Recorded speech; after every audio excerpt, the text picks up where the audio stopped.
Hi guys, திரும்ப ஒரு சின்ன தாட் உங்கள் கூட ஷேர் பண்ணலான்னு நினச்சேன்.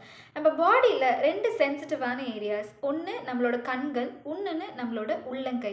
இது ரெண்டுத்துலேயுமே ஒரு சின்ன காயம் ஏற்பட்டால் கூட ரொம்ப உறுத்திட்டே இருக்கும், ரொம்ப பெயின்ஃபுல்லாக இருக்கும். அந்த மாதிரி ஒரு இம்பார்ட்டண்ட்டான ஏரியாஸ்.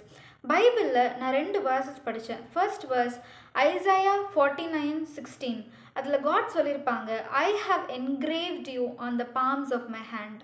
தமிழில் ஏசாயா 49:16, உன்னை என் உள்ளங்கைகளில் வரைந்து வைத்திருக்கிறேன் அப்படின்னு இருக்கும். அப்போ எனக்கு ஒரு விஷயம் ஞாபகம் வந்துச்சு. கொஞ்ச நாள் முன்னாடி என் உள்ளங்கையில் ஒரு சின்ன கல் குத்திருச்சு.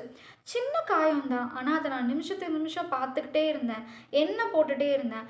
அந்த அளவுக்கு ரொம்ப கன்சர்ன்டாக இருந்தேன் என்னோடய உள்ளங்கையில்.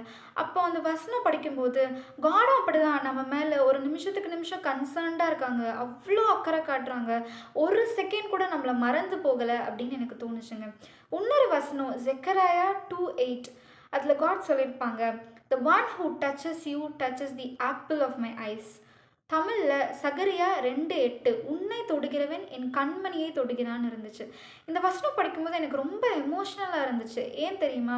நம்ம கண் ரொம்ப சென்சிட்டிவான ஏரியாங்க. நமக்கு ஒரு சின்ன டஸ்ட்டு பட்டால் கூட நம்மளால் தாங்க முடியாது. அதனால தான் நம்ம பைக்கில் போகும்போது கூலர்ஸ் போட்டுட்டு போகிறோம், நம்ம அவ்வளோ ப்ரொடெக்ட் பண்ணுறோம்.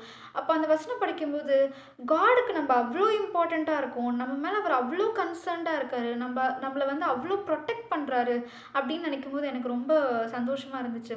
ஸோ இன்றைக்கி இதை பார்க்குற யாராவது ஒருத்தர் என்னை அவங்க ஹர்ட் பண்ணிட்டாங்க, ஆனால் யார் எனக்காக போய் கொஸ்டின் பண்ணுவா, எனக்காகலாம் யாருங்க ஸ்டாண்ட் பண்ணுவா அப்படின்னு யோசிச்சிங்கன்னா, இன்றைக்கி நான் உங்ககிட்ட சொல்கிறேன், Jesus Christ is there for you.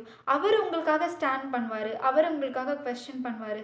So இன்றைக்கி நீங்கள் யாராவது என்னெல்லாம் யாருங்க நினைக்க போகிறா, என்னெல்லாம் மறந்துடுவாங்கங்க ஈஸியாக, ஏன் மேலாம் அவ்வளோ கன்சர்ன்டாக யாருங்க இருக்க போகிறா, எனக்காக யாருங்க ஸ்டாண்ட் பண்ண போகிறா, இப்படிலாம் கொஸ்டின்ஸ் இருந்துச்சுன்னா இன்றைக்கி நான் உங்ககிட்ட சொல்கிறேன், Jesus Christ is there for you. He is always beside you. அவர் உங்களை ஒரு செகண்ட் கூட மறந்து போகலை. ஏன்னா அவர் உங்களை உள்ள கையில் வரைந்து வச்சுருக்காரு. நீங்கள் அவரோட கண்மணியாக இருக்கீங்க. So keep this in mind. God loves you.